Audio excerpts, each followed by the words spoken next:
Budget দিবে, এটাই তো স্বাভাবিক। তো খাদুমিন আগুয়ানিহিম ফাতুরাদ্দু ফি ফুকারাহিম, গরিবদের জন্য ধনীদের কাছ থেকে সম্পদ সংগ্রহ করো এবং গরিবের মাঝে সেটা বিলিয়ে দাও। এই সরকার উল্টো নীতি গ্রহণ করেছে, গরিবদের কাছ থেকে, খুচরা ব্যবসায়ীদের কাছ থেকে সম্পদ গ্রহণ করে ধনীদের জন্য সেটা বরাদ্দ রেখেছে। এই বাজেট জুলাইকে ধারণ করেনি।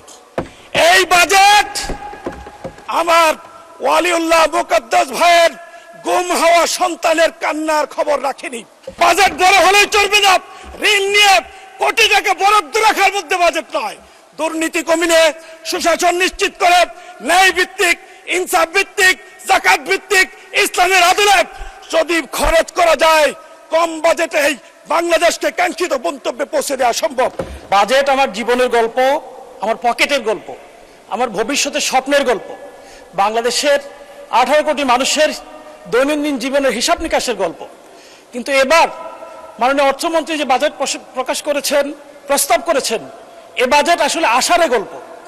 মাননীয় স্পিকার, প্রায় 3.25 লক্ষ কোটি টাকা ঋণ নির্ভর যে বাজেট পেশ করা হয়েছে, সে বাজেট শুনে, ঋণের কথা শুনে আমাদের বিরোধী দলের অনেক সংসদ সদস্য উষ্মা প্রকাশ করেছেন, আশ্চর্য হয়েছেন।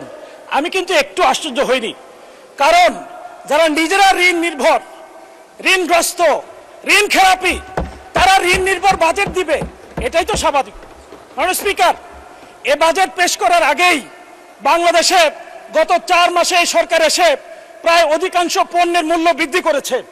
এ বাজেট পেশ করার আগেই 14টি ভোগ্য পণ্য সহ প্রায় বড় বড় যে পণ্যগুলো মানুষ নিত্যদিন ব্যবহার করে সেগুলোর মূল্য বৃদ্ধি পেয়েছে। এবার বাজেট পেশ করার 7 দিন আগে বিদ্যুতের মূল্য বৃদ্ধি করা হয়েছে, 10 দিন আগে জ্বালানি তেলের মূল্য বৃদ্ধি করা হয়েছে, কিছুদিন আগেই এলপিজি গ্যাস 1200 টাকা থেকে 1940 টাকা বৃদ্ধি করা হয়েছে। মাননীয় স্পিকার, জ্বালানি তেলের মূল্য বৃদ্ধি, গ্যাসের মূল্য বৃদ্ধি, একই সাথে নিত্য প্রয়োজনীয় মূল্য বৃদ্ধির পাশাপাশি পরিবহন ভাড়া আকস্মিকভাবে এত বেশি বৃদ্ধি পেয়েছে, এটা বাংলাদেশের ইতিহাসে সর্বকালের সকল রেকর্ডকে ছাড়িয়ে গেছে।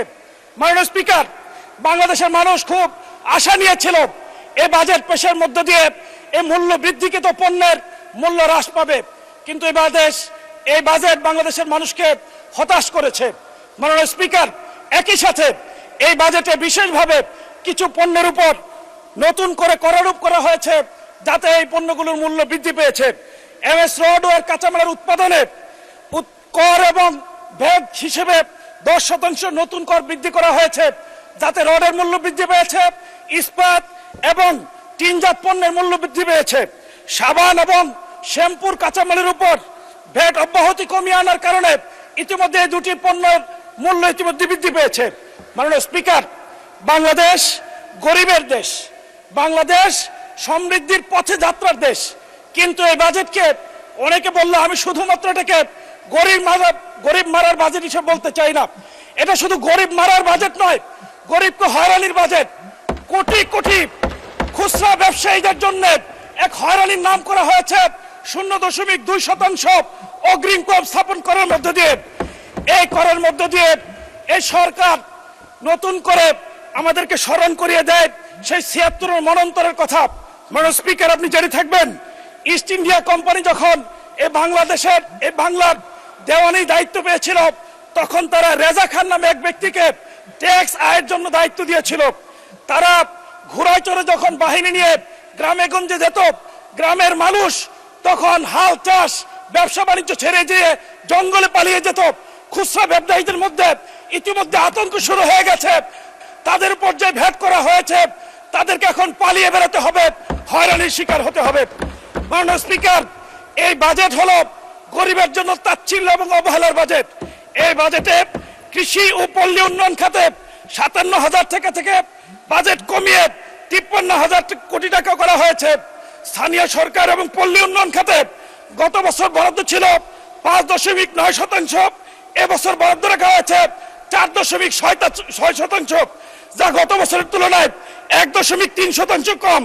কৃষি খাতে ভর্তুকি কমানো হয়েছে, গত বছর ছিল 2.2%, এবছর করা হয়েছে 1.8%। মাননীয় স্পিকার, বার্ষিক উন্নয়ন কর্মসূচিতে কৃষি খাতে বরাদ্দ উন্নয়ন কমানো হয়েছে। গত অর্থ বছরে ছিল 8.9%, চলতি অর্থ বছরে করা হয়েছে 6.21%। মাননীয় স্পিকার, গ্রামীণ উন্নয়ন রক্ষণাবেক্ষণ খাতে বরাদ্দ রাখা হয়েছে মাত্র 400 কোটি টাকা। মাননীয় স্পিকার, ইসলামের বিধান হলো তুখাযু মিন আগওয়ানিহিম ফাতুরাদ্দু ফি ফুকারাহিম, গরিবদের জন্য ধনীদের কাছ থেকে সম্পদ সংগ্রহ করো এবং গরিবের মাঝে সেটা বিলিয়ে দাও। এই সরকার উল্টো নীতি গ্রহণ করেছে, গরিবদের কাছ থেকে, খুচরা ব্যবসায়ীদের কাছ থেকে সম্পদ গ্রহণ করে ধনীদের জন্য সেটা বরাদ্দ রেখেছে। মাননীয় স্পিকার, এই সরকার অতীতের পথে হাঁটা শুরু করেছে। এই সরকার এই বাজেটে দুর্নীতিকে প্রমোট করেছে। দুর্নীতি দমন কমিশনে গত বছর বরাদ্দ ছিল 203 কোটি টাকা, এবার বরাদ্দ রাখা হয়েছে মাত্র 197 কোটি টাকা। 6 কোটি টাকা কম বরাদ্দ দিয়ে দুর্নীতিকে প্রমোট করেছে। মাননীয় স্পিকার, এই সরকার ক্ষমতায় আসার সাথে সাথে দুর্নীতি দমন কমিশনকে অচল করে দেওয়া হয়েছে। এই সরকার আসার কিছুদিনের মধ্যেই দুর্নীতি দমন কমিশনের চেয়ারম্যান সহ সকল সদস্য পদত্যাগ করেছে। এখন পর্যন্ত তারা দুর্নীতি দমন পুনর্গঠন করেনি, যার ফলশ্রুতিতে মেগা প্রকল্পের মাধ্যমে মেগা দুর্নীতি শুরু হয়েছে। মাননীয় স্পিকার, স্কুল ফিডিং প্রোগ্রাম থেকে এক সপ্তাহে ডিম, রুটি, কলা বাবদ প্রতি সপ্তাহে 17 কোটি টাকা লুটপাট করা হচ্ছে। মাননীয় স্পিকার, খাল খনন কর্মসূচিতে প্রতিদিন পত্রিকায় নতুন নতুন দুর্নীতির খবর আসছে। মাননীয় স্পিকার, দুর্নীতির নতুন রুল মডেল হয়েছে। এখন ক্যালকুলেটরে হিসাব করে 10 থেকে 15% পর্যন্ত ঘুষ নেওয়া হচ্ছে। মাননীয় স্পিকার, দুর্নীতিকে প্রমোট করার জন্য সারোয়ার আলমের মতো সৎ, শিক্ষিত, সদরপি এই বাংলাদেশের একজন ক্লিন ইমেজের ডিসিকে সিলেট থেকে প্রত্যাহার করা হয়েছে। মাননীয় স্পিকার, নতুন করে এনবিআর থেকে মতিউরের মতো আনোয়ার খুঁজে পাওয়া যাচ্ছে। মতিউরের ছিল 500 কোটি টাকার দুর্নীতি, আনোয়ারের দুর্নীতি পাওয়া গেছে 900 কোটি টাকা। মাননীয় স্পিকার, বাংলাদেশ রেস্টুরেন্ট ওনার্স অ্যাসোসিয়েশনের মালিক তিনি বলেছেন, যে এনবিআর বাজেট প্রণয়নে যুক্ত থাকে, যে এনবিআর করারূপ করে, যে এনবিআর ভোট করে, সেই এনবিআর যে পরিমাণ দুর্নীতি করে সেটা যদি নেওয়া হয় তাহলে বাংলাদেশে বাজেটের দরকার হবে না। মাননীয় স্পিকার, আমাদের জন্য অত্যন্ত হতাশার খবর। আপনাকে 2 মিনিট দেওয়া হলো, 2 মিনিটে শেষ করবেন। মাননীয় স্পিকার, আমাদের জন্য অত্যন্ত হতাশার হলো এই বাজেট জুলাইকে ধারণ করেনি। এই বাজেট আমার ওয়ালিউল্লাহ মুকদ্দাস ভাইয়ের গুম হওয়া সন্তানের কান্নার খবর রাখেনি।